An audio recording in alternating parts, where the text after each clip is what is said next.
ഗൂഡല്ലൂരിനടുത്ത് ചന്ദനമലയിൽ കുറിഞ്ഞി പൂത്തിരിക്കുന്ന കാഴ്ചയാണ് കേട്ടോ ഇത്.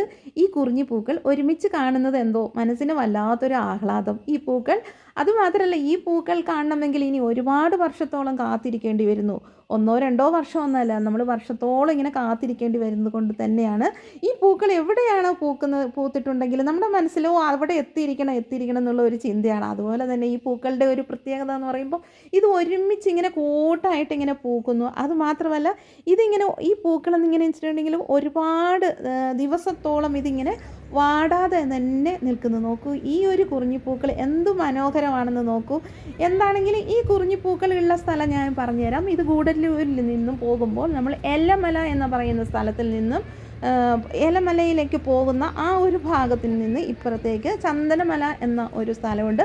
അവിടെ അതുമാത്രമല്ല, ഒരു കോവിലുണ്ട്, മുരുകക്ഷേത്രമുണ്ട്. ആ മുരുകക്ഷേത്രത്തിൻ്റെ താഴ്വാരങ്ങളിലും മലപ്രദേശങ്ങളിലുമാണ് ഈ കുറിഞ്ഞിപ്പൂക്കൾ ഇങ്ങനെ പൂത്ത് നിൽക്കുന്ന ഈ ഒരു കാഴ്ച. ഇതെന്തു മനോഹരമാണ്. അപ്പോൾ ഇവിടെയുള്ളവർ പറഞ്ഞിരിക്കുന്നത് എന്താണെന്ന് വെച്ചിട്ടുണ്ടെങ്കിൽ ഈ കുറിഞ്ഞിപ്പൂക്കളുടെ പ്രത്യേകത എന്ന് പറയുന്നത്, ഈ കുറിഞ്ഞിപ്പൂക്കളുടെ കളർ നോക്കൂ. ഇത് നീലക്കുറിഞ്ഞി അല്ലെന്നാണ് പറഞ്ഞത്. കാരണം ഇതിന് പറയുന്നത് മേട്ടുകുറിഞ്ഞി എന്നാണ് പറയുന്നത്. കാരണം ഇത് ഫുള്ളും നീല കളറായിട്ട് അങ്ങനെ വന്നിട്ടില്ല അല്ലേ, ഇതൊരു റോസ് കളർ പോലെയല്ലേ കാണുന്നത്.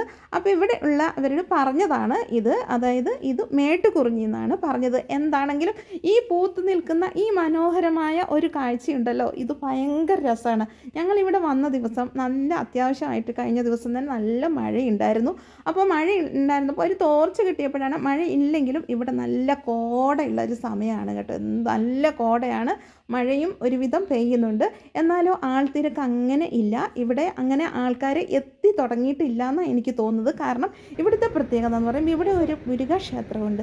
ആ ക്ഷേത്രം ഞാൻ കാണിച്ചു തരാം കേട്ടോ. നോക്കൂ, എന്ത് ഭംഗിയാണ് ഈ കുറിഞ്ഞി പൂത്തിരിക്കുന്നത്. കാരണം ഇവിടെ ഈ പൂക്കൾ ഇവിടെ നല്ല അത്രയ്ക്ക് നന്നായിട്ട് സംരക്ഷിക്കുന്നുണ്ട്. കാരണം ഈ പൂക്കളുടെ ഇടയിലൊക്കെ കണ്ടോ ഒരു കാടൊന്നും ഇല്ലാതെ, കാരണം അത്ര ക്ലീനായിട്ട് ഉള്ള കാടുകളെല്ലാം പറിച്ച് നല്ല വൃത്തിയായിട്ട് സൂക്ഷിക്കുന്നു. ഇതിൻ്റെ ഇല കണ്ടോ, ഈ ഇലയ്ക്കൊരു പ്രത്യേകതയില്ലേ, ഈ ഇലയ്ക്ക് എന്തെങ്കിലും നമ്മുടെ നാട്ടിലെ എന്തെങ്കിലും ഒരു സസ്യമായിട്ട് ഇതിനെ താരതമ്യം ചെയ്യാൻ പറ്റുമോ? ഇതിൻ്റെ ഇലകൾക്ക് ആ ഇല കാണുമ്പോൾ നമ്മുടെ നാട്ടിലെ ഏതോ ഒരു പൂക്കളുടെ ഒരു ഇല പോലെ എനിക്ക് തോന്നി കേട്ടോ.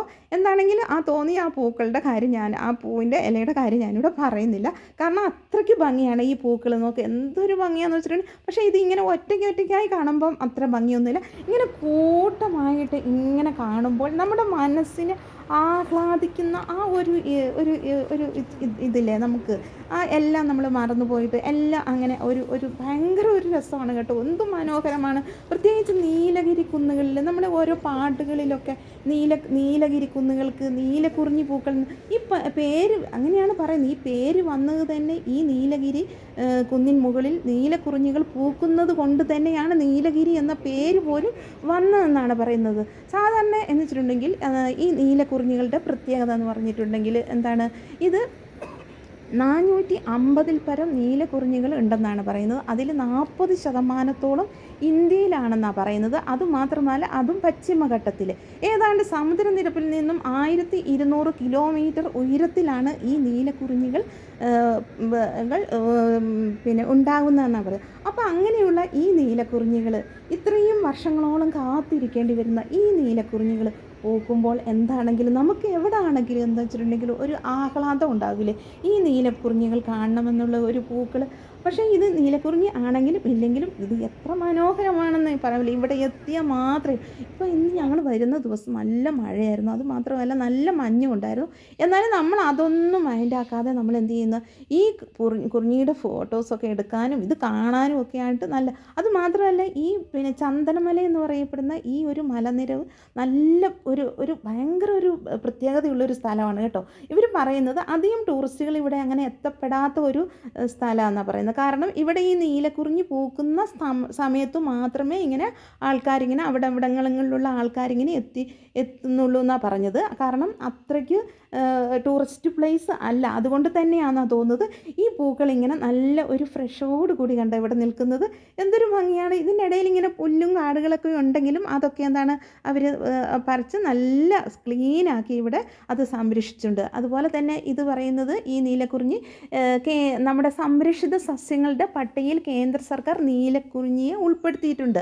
അതുകൊണ്ട് തന്നെ നമുക്കെന്താണ് ഈ പൂക്കളൊന്നും നമ്മൾ പൂക്കൾ പറിക്കണം എന്നൊക്കെ നമുക്ക് തോന്നും. പക്ഷെ എന്താണ്, ഇത് പറിക്കാൻ പാടില്ല. കാരണം ഈ പൂക്കൾ നമ്മൾ പറിച്ചുകൊണ്ട് പോയിട്ടുണ്ടെങ്കിൽ തന്നെ അത് കുറച്ച് കഴിഞ്ഞിട്ടുണ്ടെങ്കിൽ അതങ്ങ് വാടിപ്പോകും. പക്ഷേ ഇവിടെ ഈ സസ്യത്തിൻ്റെ മുകളിൽ ഇങ്ങനെ നിൽക്കുമ്പോൾ ഇങ്ങനെയായി നിൽക്കുമ്പോൾ അതെന്താണ്, ഒരു 2 ആഴ്ച ഇങ്ങനെ തന്നെ നിൽക്കുമെന്നാണ് പറഞ്ഞത്. ഈ പൂക്കൾ അവിടെ നിൽക്കണം. കാരണം അങ്ങനെയാണ് ഈ പൂക്കൾ പിന്നീട് അത് വിത്തായിട്ട് വീണ്ടും ഈ നീലക്കുറിഞ്ഞിയായിട്ട് വരണമെങ്കിൽ നമ്മൾ ഈ പൂക്കളൊക്കെ പറിച്ചുകൊണ്ട് പോയിട്ടുണ്ടെങ്കിൽ എന്താണ്, നീലക്കുറിഞ്ഞി ഇനി കാണില്ല. അപ്പോൾ ഞാൻ പറഞ്ഞില്ലേ, ഈ നീലക്കുറിഞ്ഞിയുടെ അടുത്തുള്ള ഒരു മുരുക ടെമ്പിളാണ് ഇത്. അപ്പോൾ ഇങ്ങനെ പറയുന്നുണ്ട്, അതായത് മുരുകന് ഇഷ്ടപ്പെട്ടത് നീലക്കുറിഞ്ഞിയുടെ പൂക്കൾ ഭയങ്കര ഇഷ്ടമാണ്, മുരുകക്ഷേത്രത്തിൽ കൊണ്ടുപോകാറുണ്ടെന്നും പറയുന്നു. എനിക്കറിയില്ല അതിൻ്റെ സത്യാവസ്ഥ എന്താണെന്ന്. എന്താണെങ്കിലും ഈ ചന്ദനമരിയിലെ ഈ മുരുകക്ഷേത്രത്തിൻ്റെ ഈ താഴ്വാരങ്ങളിൽ നിൽക്കുന്ന ഈ നീലക്കുറിഞ്ഞി പൂക്കൾ നിങ്ങൾക്ക് ഒരുപാട് ഇഷ്ടപ്പെട്ടു എന്ന് തോന്നുന്നുണ്ടല്ലോ. എന്താണെങ്കിലും ഇഷ്ടപ്പെട്ടിട്ടുണ്ടെങ്കിൽ നിങ്ങൾക്ക് സമയം കിട്ടുവാണെങ്കിൽ ഇവിടെ വന്നൊന്ന് കാണൂ. അപ്പം ഞങ്ങൾ പിന്നീട് ഇവിടുന്ന് തിരിച്ച് ഇവിടുന്ന് അങ്ങോട്ട് പോവുകയാണ് കേട്ടോ. അപ്പോൾ ഇവിടെ ഒരു ചെറിയൊരു ഒരു ഉണ്ടായിരുന്നു, വെള്ളം ഇങ്ങനെ പോകുന്ന. എന്താണെങ്കിലും ഇത് ഓട്ടിനായിട്ട് ബന്ധപ്പെട്ട ഒരു പ്രദേശമൊക്കെ ആയതുകൊണ്ട് തന്നെ ഇവിടെ നല്ലൊരു പ്രകൃതി ഭംഗി ഉള്ള ഒരു സ്ഥലമാണ്. നല്ല ഭംഗിയാണ് കേട്ടോ. ഇവിടെ എല്ലാം അതെ കാണാനാണ് നല്ല ഭംഗിയാണ്. ഇവിടുന്ന് ഏകദേശം ഊട്ടിയിലേക്ക് ഒരു 1.5-2 മണിക്കൂർ കഴിയുമ്പോഴത്തേക്ക് ഊട്ടി. പിന്നെ ഞങ്ങൾ കയറിയത് ഷോപ്പിൽ ഇത് കണ്ടോ, ഒരു പച്ച നിലക്കടല കണ്ടല്ലേ. ഈ പച്ച നിലക്കടല നല്ല കേട്ടോ, നല്ല പ്രോട്ടീൻ റിച്ച് ആണ് പച്ച നിലക്കടല.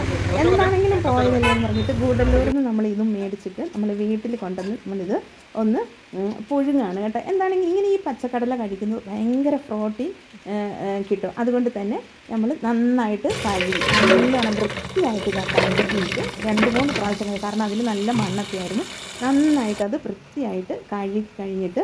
പക്ഷേ ഒരു പ്രാവശ്യം എനിക്ക് മേടിച്ചപ്പോൾ അത് അത്ര അങ്ങ് സ്യൂട്ടായില്ല. ഇത് നമുക്ക് എങ്ങനെയാണെന്ന് നമുക്ക് നോക്കാം.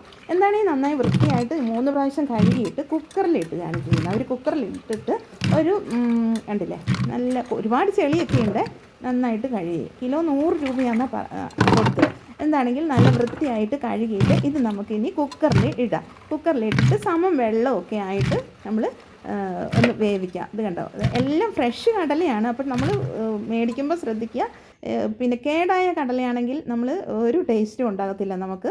അപ്പം മേടിക്കുമ്പോൾ നല്ല കടല മാത്രം സെലക്ട് ചെയ്തിട്ട് എടുക്കുക. എന്താണെങ്കിലും ഞാനിത് കുക്കറിലേക്ക് ഇടാൻ പോവുകയാണ്. ഇത് കണ്ടോ, കുക്കറിലേക്ക് ഇട്ടു. എന്നിട്ട് അതിലേക്ക് കുറച്ച് അതിൻ്റെ സമം തന്നെയാണ് വെള്ളം ഒഴിക്കുകയാണ്. ഉണ്ടോ, നല്ല സമം തന്നെ വെള്ളം ഒഴിച്ചു. ഇനി അതിലേക്ക് നമുക്ക് കുറച്ച് ഉപ്പും കൂടി ഇടാം. ഇത് കണ്ടോ, കുറച്ച് ഉപ്പും കൂടി ഇട്ടിട്ട് നമുക്കത് ഒരു കുക്കറിൽ അടച്ച് വെച്ച് ഒരു 5 വിസിൽ അടിച്ച്, 5 വേണ്ട, ഞാൻ 5 വിസിൽ അടിച്ചിട്ടുണ്ട്. കടല ഇവിടെ റെഡി ആയിട്ട് കണ്ടത് 5ാമത്തെ വിസിലാണ്. കടല ഇവിടെ റെഡി ആയിട്ടുണ്ട്. നോക്കാം കടല എങ്ങനെയാണെന്നുള്ളത്. നോക്കൂ, നല്ല റെഡി ആയിട്ടുണ്ട്. കേടൊന്നുമില്ല കേട്ടോ. അപ്പോൾ മേടിക്കുമ്പോൾ ശ്രദ്ധിക്കുക, കേടാണെങ്കിൽ പോയി. അപ്പം ഇത് ഇപ്രാവശ്യം കിട്ടിയിരിക്കുന്ന കടല എന്താണെങ്കിലും നല്ലതാണ്. അപ്പം എന്താണെങ്കിലും ഈ വീഡിയോ നിങ്ങൾക്ക് ഇഷ്ടപ്പെട്ടിട്ടുണ്ടെങ്കിൽ ഒന്ന് ഷെയർ ചെയ്യൂ. അതുമാത്രമല്ല ഒന്ന് ലൈക്ക് ചെയ്യൂ. അതുമാത്രമല്ല ഒന്ന് സബ്സ്ക്രൈബ് ചെയ്യാനും മറക്കല്ലേ.